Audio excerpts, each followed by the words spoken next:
Selamat pagi Sobat Guntur dimanapun berada. Senang sekali rasanya saya Shanti dapat menemani Sobat Guntur kembali di acara yang spesial yaitu Oke Dok, obrolan kesehatan bersama dokter.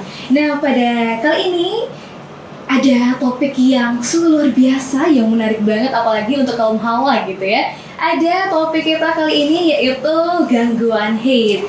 Dan untuk kalian para kaum hawa gitu kan, kalian pasti sudah sering mengalami siklus ini karena ini merupakan siklus yang wajar yang dialami wanita tiap bulannya. Tapi apakah kalian termasuk wanita yang tergolong mengalami menstruasi lancar atau justru tidak? Nah, untuk beberapa kasus gangguan menstruasi biasanya disebabkan karena hormon yang tidak seimbang, lalu bisa juga karena pemakaian alat kontrasepsi, dan masih banyak lagi penyebab lainnya Sobat Guntur. Nah tapi nih ya Sobat Guntur, agar kita tidak menerka-nerka lagi apa saja gangguan haid itu, kita langsung saja sapa narasumber kita kali ini yaitu Dr. Ketut Putra Sedana, SPOG alias Dokter Caput. Selamat pagi dokter. Selamat pagi Santi. Iya. Bagaimana kabarnya dok? Sehat. Sehat. Oke. Ya, dokter harus sehat ya. Harus ya, karena dokter juga cerminan untuk pasien-pasiennya begitu ya dok ya. Nah mengenai haid ya dokter ya, sebenarnya dari segi medis yang disebut dengan haid atau menstruasi itu apa sih dok? Iya, ya terima kasih. Selamat pagi pemirsa Om Swastiastu. Ini masalah yang tentunya masalah haid adalah masalah keseharian khususnya bagi kaum wanita, Iya, yang juga mempengaruhi dari haid ini ke laki-laki juga. Bener Ya banget. kalau terlalu banyak keluhan ya tentunya mungkin ya suaminya pasti bingung, stres Iya. juga ikut ya, Iya, betul, jadi betul. dipengaruhi. Nah, jadi pada saat ini saya ingin memberikan pertama gambaran tentang haid itu sendiri, kemudian gangguan-gangguan kelainan-kelainannya, ya sehingga betul-betul mengerti dah, paham dah. Jadi tidak terlalu untuk dicemaskan, ditakutkan. Yang paling tidak kita memahami, karena memang banyak sebagian besar wanita yang sudah menjalani siklus, ya siklus haidnya justru dia tidak mengerti tentang haidnya dia sendiri. Benar. Jadi haid adalah merupakan pendarahan pervaginan secara siklik. Siklik itu siklus yang datang setiap bulan akibat daripada apa? Dari keluarnya jaringan-jaringan endometrium. Jadi di rahim ada jaringan endometrium, di mana luluhnya ini itulah haid. Haid yang dialami oleh wanita, ada yang pertama untuk mengalami haid itu namanya menarche. Terus kemudian masa berakhirnya haid atau berhentinya haid namanya menopause. Dan juga kelainan-kelainan di dalam siklus itu. Siklus haid yang normal adalah, ini penting ya, kapan siklus haid yang normal? Ini siklus bulanan. Siklus bulanan dikatakan normal kalau itu berlangsung angkanya 28, rata-rata 28 plus minus 7 hari ya. Jadi Nah itu dihitungnya dari sejak kapan ya? jadi dari haid ini kemudian ke haid berikutnya itu satu siklus. Jadi satu siklus sekian. Kemudian jumlah darah yang dikeluarkan dalam haid itu normalnya rata-rata adalah 50 cc. Jadi kalau lebih daripada, dikatakan lebih daripada 80 cc ini sudah tidak normal. Nah, pendarahan pada haid pada wanita memang bervariasi, tergantung dari banyak faktor. Salah satunya ada dibilang faktor keturunan, kemudian faktor status gizi, dan yang tidak kalah pentingnya adalah faktor psikologis. Psikologis ini berpengaruh sekali terhadap siklus haid yang dialami oleh remaja atau wanita yang bersangkutan. Kalau kita ngomong tentang masalah kelainan-kelainan tentang haid, kalau kelainan tentang haid ada beberapa jenis kelainan secara umum. Nanti saya khusus untuk membahas hal itu. Secara umum ada kelainan dalam banyaknya darah, banyak darah yang keluar dan lamanya perdarahan pada haid. Jadi banyaknya darah dan lamanya. Itu maksud dari lama itu bagaimana? Kalau yang normalnya adalah haid berlangsung rata-rata antara 3 sampai 7 hari. Ya, kalau lebih daripada itu sudah dikatakan lama. Ya, jadi darahnya banyak. Ya, semuanya harus memang kita tahu. Itu namanya kelainan dalam banyaknya darah dan lamanya perdarahan. Ada istilah hipermenore atau menorrhagi dan juga hipomenore. Kemudian ada kelainan siklusnya yang terganggu, yaitu ada polimenore, oligomenore dan amenore. Amenore ya itu adalah ya tidak haid. Kemudian ada istilah juga perdarahan di luar haid. Dia keluar darah tapi sebenarnya itu bukan haid. Pendarahan haid. Pendarahan di luar haid namanya. Itu kan banyak itu pendarahan di luar haid ya kelainan berarti itu. Kelainan misalnya dia hamil keluar darah ya berarti bukan haid, itu keguguran namanya. Seperti itu. Nah itu contohnya. Terus kemudian ada juga gangguan lain yang berhubungan dengan haid. Premenstrual tension. Mau haid mereka bingung, stres atau marah-marah, gampang cemas dan lain sebagainya. Kemudian ada istilah dysmenorrhea, kemudian ada istilah metal CMS, banyak lagi ya istilah-istilah. Jadi itu dia ya alasannya bisa wanita itu marah-marah. Jadi karena itu ya. Karena memang benar. Karena apa? Karena memang dipengaruhi oleh faktor psikologis yang dipengaruhi karena faktor hormonal. Secara singkat saya kasih gambaran supaya kaum perempuan mengerti bagaimana sih haid itu bisa terjadi. Dalam siklus haid, syarat-syarat yang harus ada adalah karena siklus haid ini satu dengan yang lainnya sangat berhubungan di mana dari pusat, dalam hal ini otak, berarti harus ada otak dong, kalau nggak ada otak ada haid ya. Bagaimana itu? Ada otak, kemudian ada ovarium, ada uterus. Tidak ada ovarium nggak haid ya, tidak ada uterus nggak haid ya, uterus itu rahim. Jadi ada istilahnya hipofisis,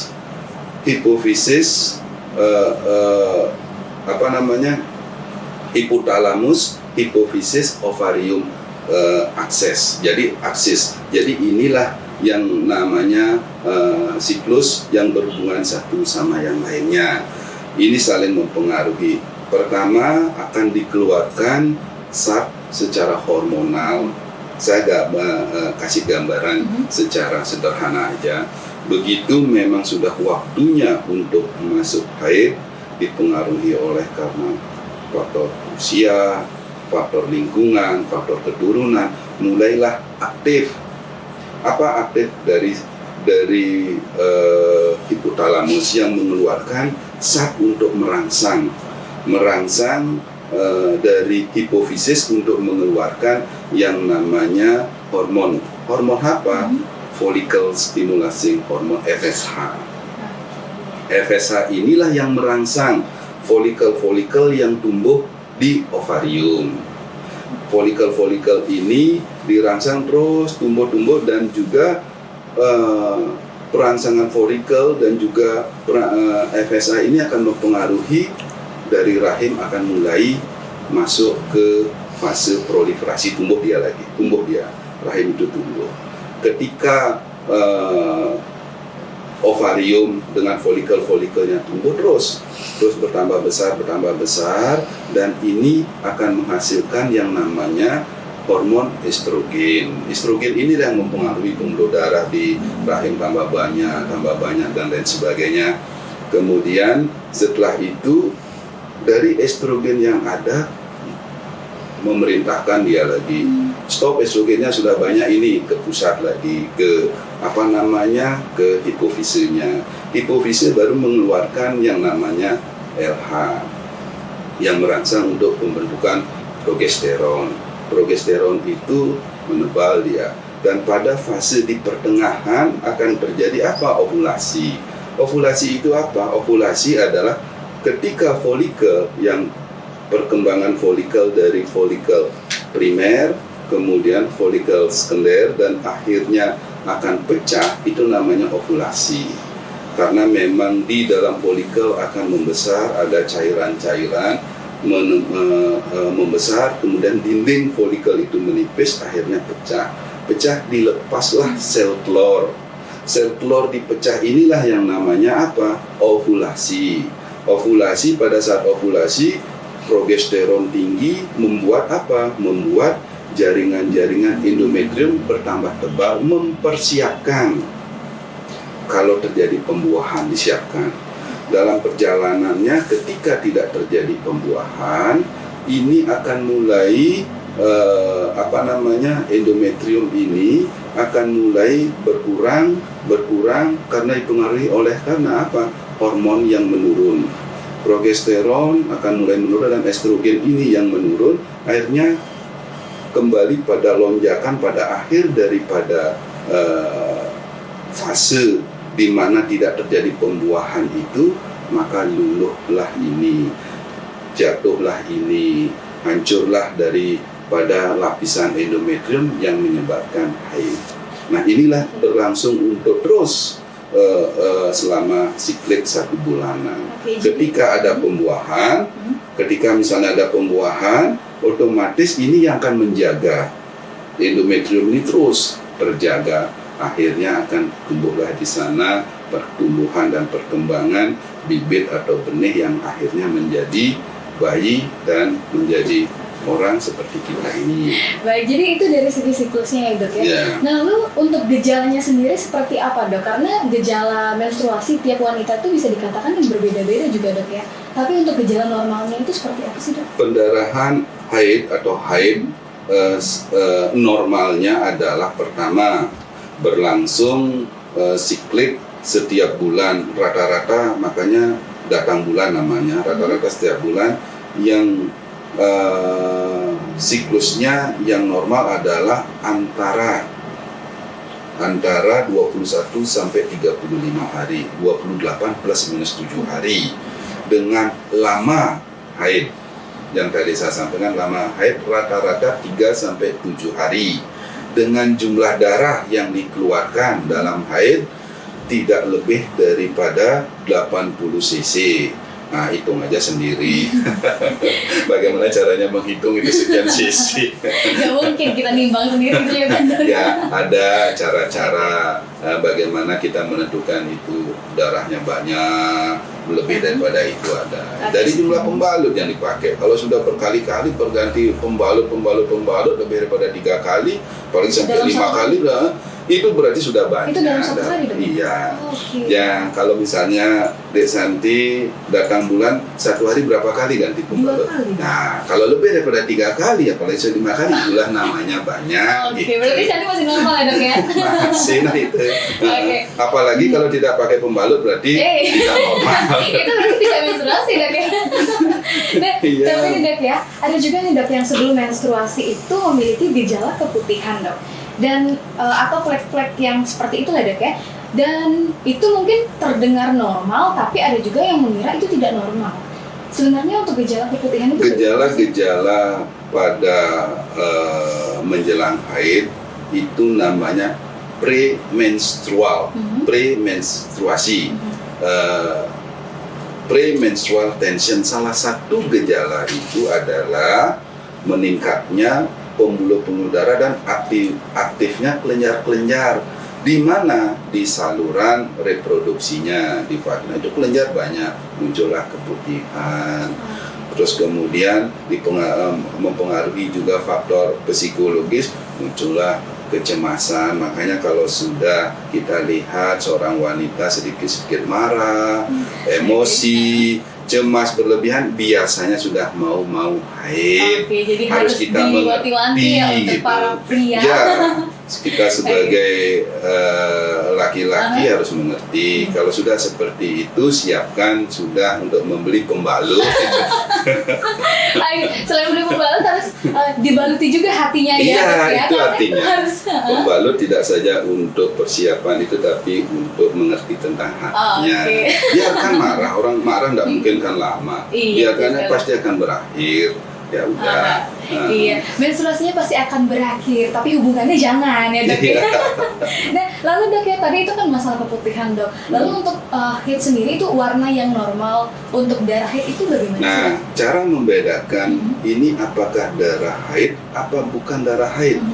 Ciri darah haid adalah mengandung zat yang namanya fibrinolisin sebagai anti pembekuan. Kalau sudah menggumpal-gumpal, membengkuk, dia darah keluar, itu bukan haid.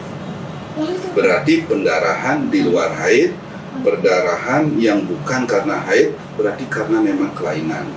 Misalnya membedakan orang keguguran dengan orang haid. Kalau darahnya cair, ya cair itu haid. Kalau darah orang keguguran nggak ada pasti gumpal-gumpal dia.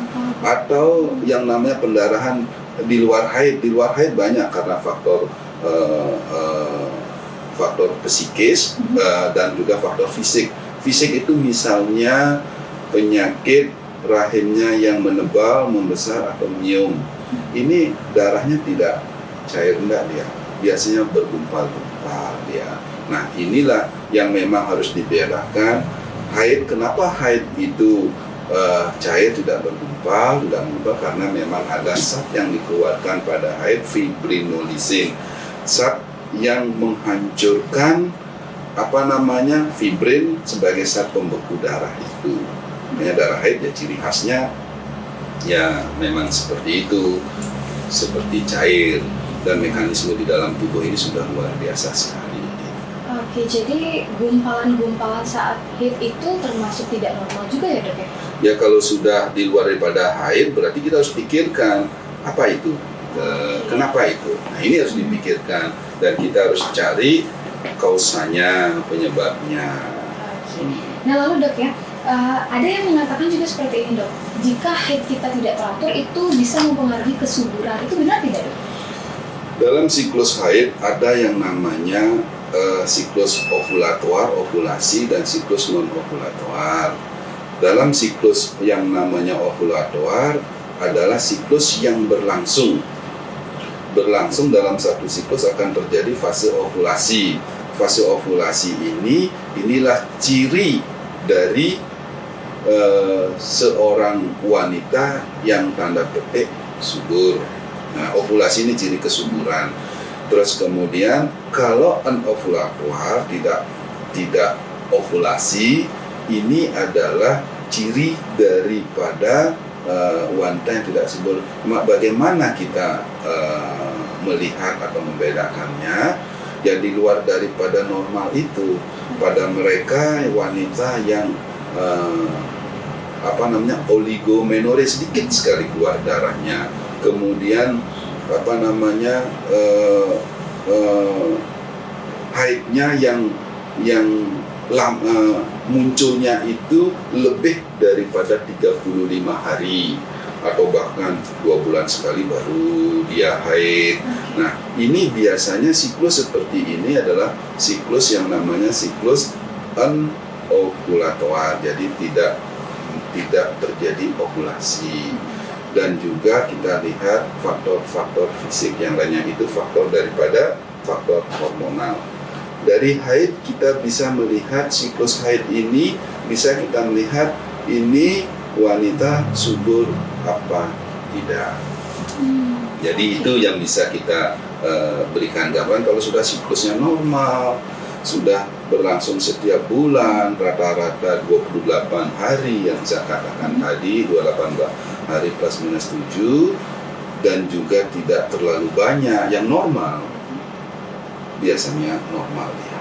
Asal tidak ada kelainan-kelainan fisik, dia bisa melakukan ovulasi, tidak ada lagi hambatan untuk sebuah proses kehamilan. Oke, jadi dari segi siklus itu 28 plus minus 7 hari. 7 gitu. hari, Jadi ya. ada kemungkinan juga wanita itu mengalami 1 bulan itu 2 kali ya dok ya. Karena jika dihitung 28 Benar. itu ya dok ya. Nah makanya sering disinilah seorang ibu atau kaum wanita merasa khawatir, saya haid ini kok 1 bulan 2 kali. Atau bisa Ini juga harus 1 bulan tidak sama diteliti, sekali. ya diteliti. Kenapa?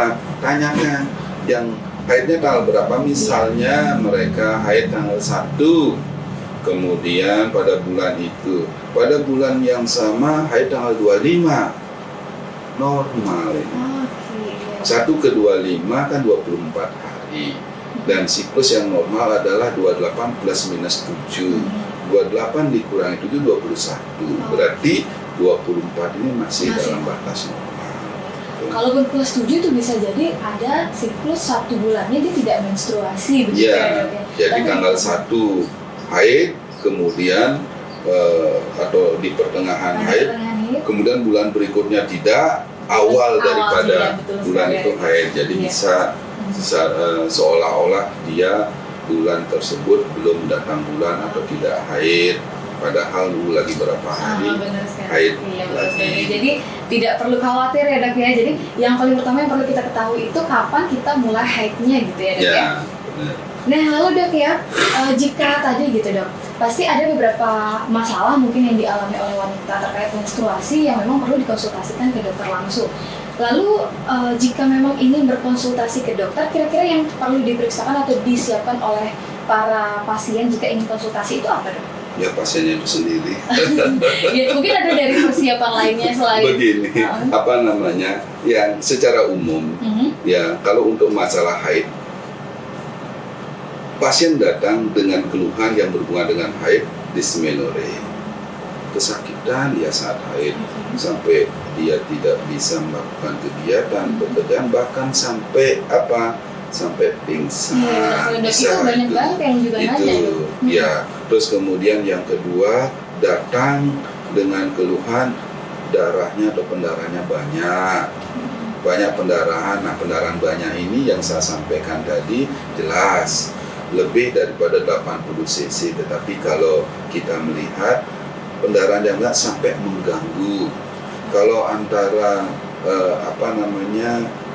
haid 3 sampai 7 hari itu saya yakin tidak mengganggu karena itu normal. Tapi lebih daripada itu jelas sudah memberikan dampak, mengganggu aktivitas, kegiatan, dan juga menyebabkan menurunnya kondisi seorang wanita itu karena darahnya banyak keluar.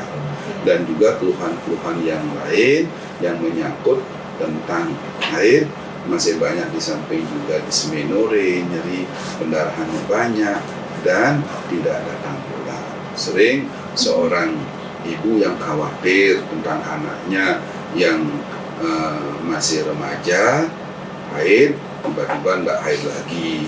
Nah, waktu enggak haid pasti bingung. Iya. Enggak, anak saya begini, enggak, anak saya. Nah, seperti itu. Mereka pasti akan datang untuk menanyakan kenapa. Kalau kita sudah lihat, yang pertama adalah kita singkirkan faktor apa? Faktor fisik sebagai penyebab gangguan haid itu. Faktor fisik itu dari rahimnya kita lihat, dari indung telurnya kita lihat dengan melalui pemeriksaan USG, dan status umum dari pasien itu ada enggak penyakit-penyakit yang lain.